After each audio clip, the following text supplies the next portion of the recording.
Welcome to the Higher Ed Huddle, where we discuss the most relevant topics in higher ed today. I'm your host, Joe Traino, and I'm joined by my co-host, Brian Hadley, as we kick off a three-part series focused on AI in higher ed. We will be having three different perspectives on our podcast as guests: a student, faculty member, and a CIO. Today is the third part of that series with our guest, Eric Diaz, who is an adjunct faculty member at Phoenix College in Arizona. Thanks for joining us today, Eric. How are you? I'm great. Thanks for having us, guys. Eric, we really appreciate you taking some time with us today to talk about AI, which is quite a hot topic in higher ed today.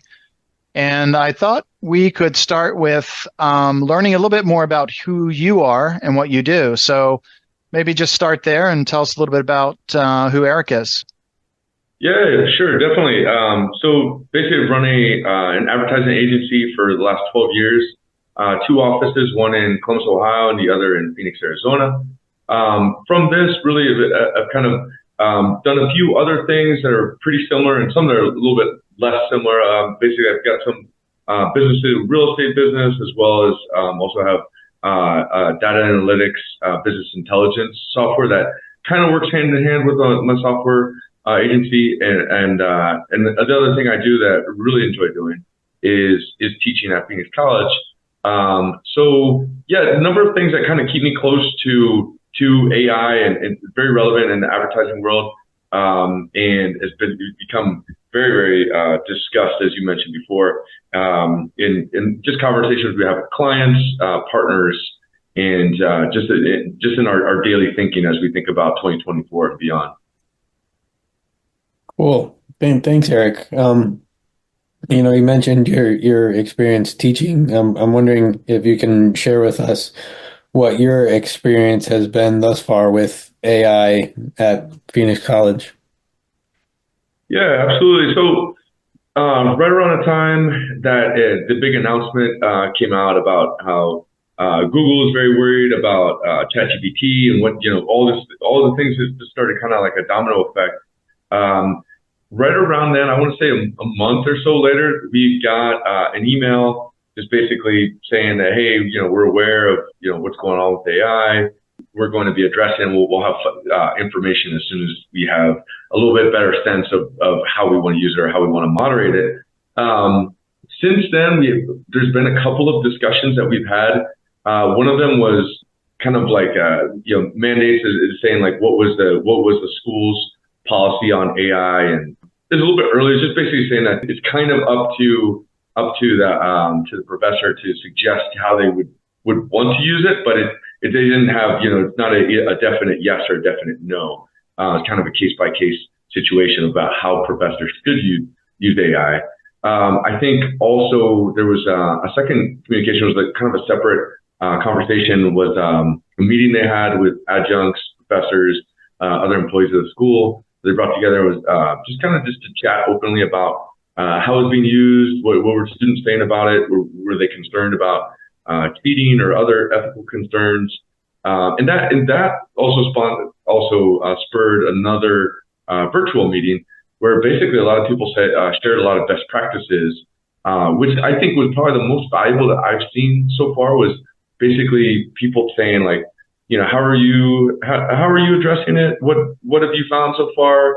How are your students taking it? Are you, what are your concerns? Things like that, and kind of like getting everybody that's kind of in the same boat together, getting us to help each other out. So that's basically been our introduction so far, and kind of the communication with the school so far. Eric, do you think that there's value to using these AI tools, whether it be for you as an instructor or the students or other faculty? Absolutely. Yeah, I think there's great value in already learning how to use AI. One of the things that I put on our syllabus, and this has been for a couple of years now, I didn't really think of it as AI until recently, but basically while I can't say I require people to use Grammarly, which is a software that basically helps improve your writing, I highly encourage it. And I linked to a document from Phoenix College that basically instructs students how to get a premium version for free using their Phoenix College ID. But basically, that is AI. It's been around for a number of years. I would say we've been using my course probably last 3 or 4 years. But I think the value in that is immense as far as being able to take, especially in my classes, generally I'll have maybe 40% or so of students are non-first language English speakers. So for the ability for them to use the software to improve their writing to the point where they're getting better grades on their grammar than my English-born speakers, I think is amazing and phenomenal, because it allows us to focus more on what's the content or what's the things they really need to learn, rather than just some of the simpler grammar things, which really can be improved with AI tools anyway. So I think there's huge value in things like that really can knock out some of the smaller tasks, some of the things, and allow our students to focus more on the bigger picture and not get stuck in the mundane. So besides that, I think I've read about things in conversations. I've heard about how AI can provide more of a personalized learning. Efficiency is one of the things. Like I was just saying, efficient, getting past some of these smaller tasks. Using AI to basically to help find content that's data driven. Basically asking the tool to find insights based on data, review those provide those for you for review, and decide whether or not you should use that in your coursework. Things like that are just immense. And then also accessibility. I think I think there's student challenges that students have that can also be addressed through AI. And I think a lot of that is already being thought of how it can improve the student's experience. And that, I think that's the key word, is really just to improve it. Like, obviously it doesn't want to be something where it replaces the student's learning. It's really something that it's meant to augment it. Right. Another tool in their tool belt, so to speak, right? Yeah. Like you said, there's all these new use cases that seem to be coming up daily at this point. But with all of those, are there risks or challenges which you've encountered yet? Yeah, I think one of the things that I think that professors just need to be aware of is, there is a possibility where a student could just ask AI to write the assignment and basically do it.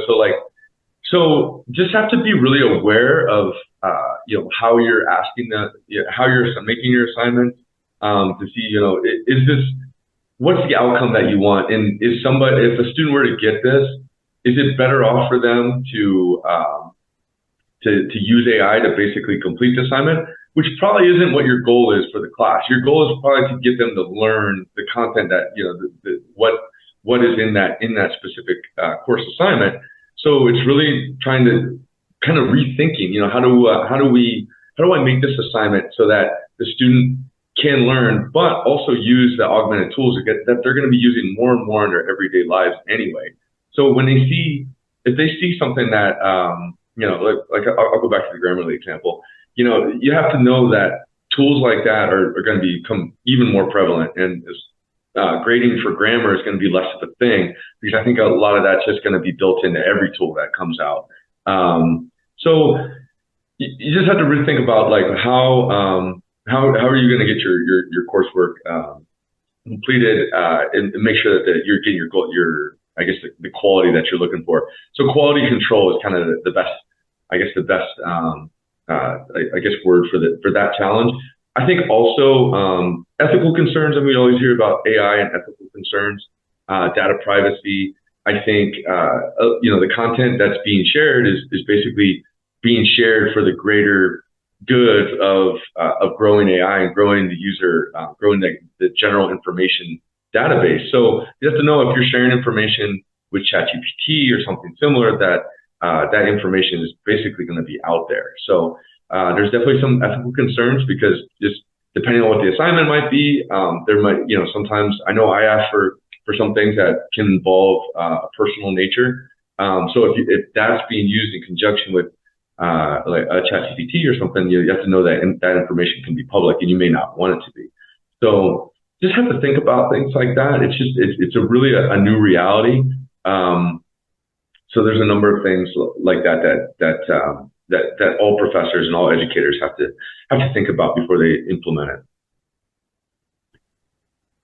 Yeah, I can appreciate that, Eric. And I think what you just shared kind of leads into this next question I have for you, and that is, what's been your experience with other faculty members at Phoenix College and maybe others within the Maricopa system, as well as college administration regarding AI? Can you maybe share your thoughts there? Absolutely. Yeah, I think from what I've seen, people are pretty polarized on it, to be honest with you. Like, some people are all for it and some people are a little bit against it, because it's, anytime, I think, and I don't want to say it's an age thing. I want to say it's more of like, it's hard to make changes once, if you've been doing something, if you've been teaching for, 20 years, but now all the rules are changed and now you need to rewrite all your, professors don't necessarily want to do that. I can understand that too. I've been working in advertising for 12 years. If all my rules changed, that would be hard for me. Luckily, in my world, it's not all my rules are changed, just some of them. But it's kind of a constant thing. But I get how that can be a challenge, and there can be people that are like kind of anti-AI. Well, how can we use software to identify if something's been written by AI? How can we make sure students aren't, air quotes, cheating? I get that, because it is a big difference, and it's gonna be tough for some professors to adapt to that. I think that what else I've heard, I think a lot of people, other educators, are pretty gung ho about it, as I am. You can probably tell my passion for it.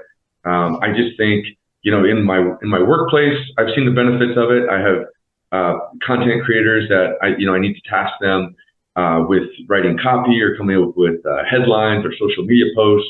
What are the best hashtags to use, things like that.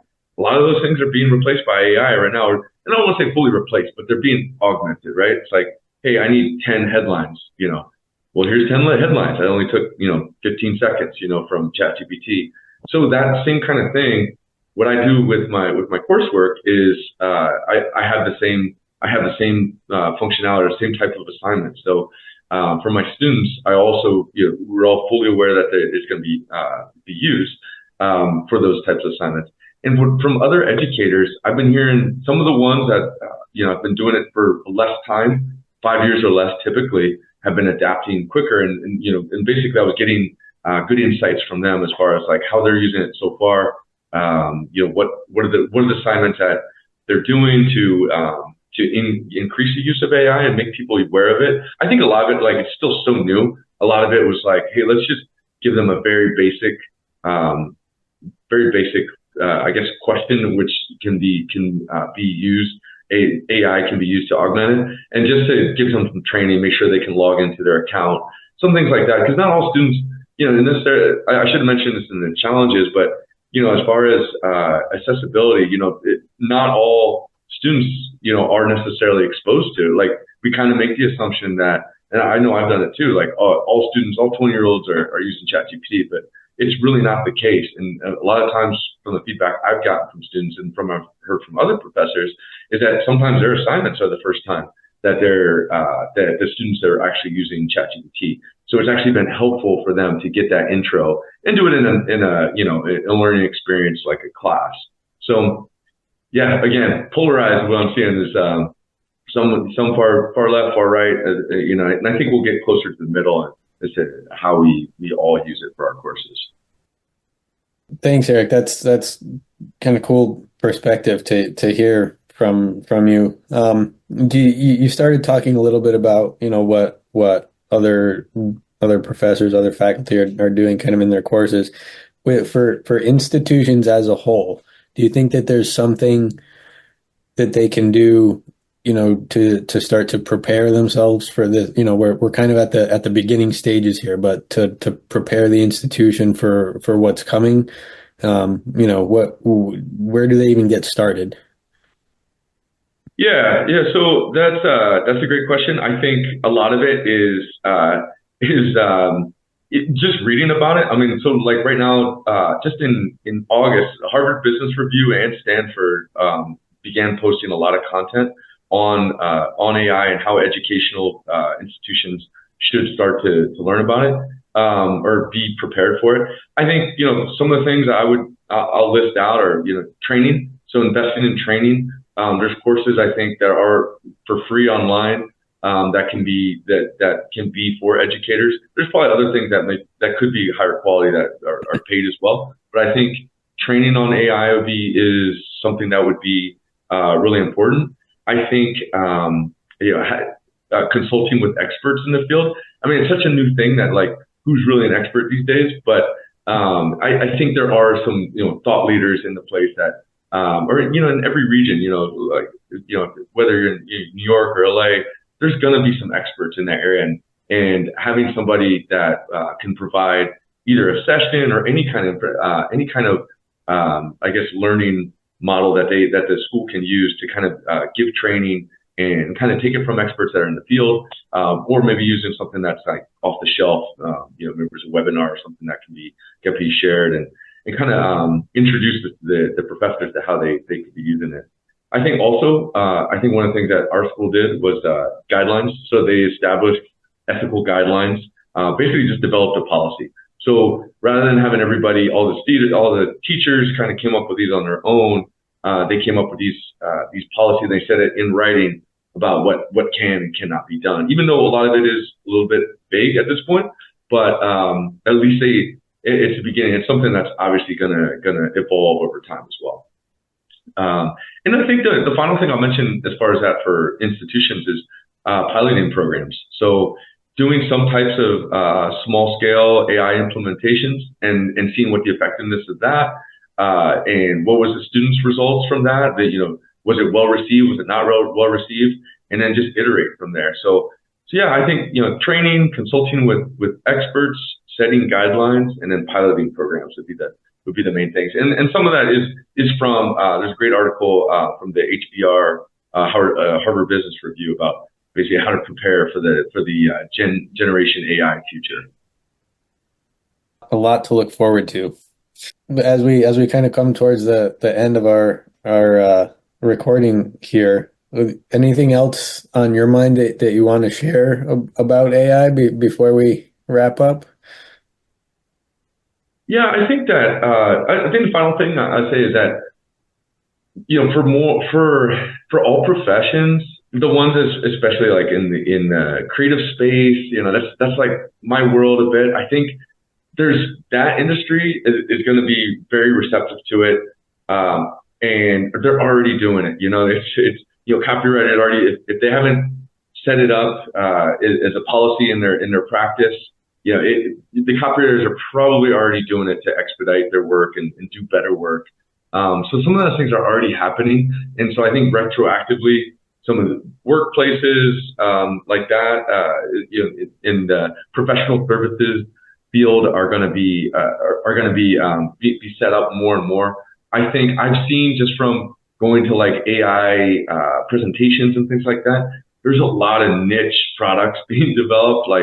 I saw things like lawyers AI, but basically for a law firm, basically, or an independent lawyer to use AI and be able to do a lot of the work that a legal secretary or someone working underneath them in their company would normally have to do, but it could be augmented and expedited quickly by that. And then there's consumer facing legal software as well. So there's a lot of niches.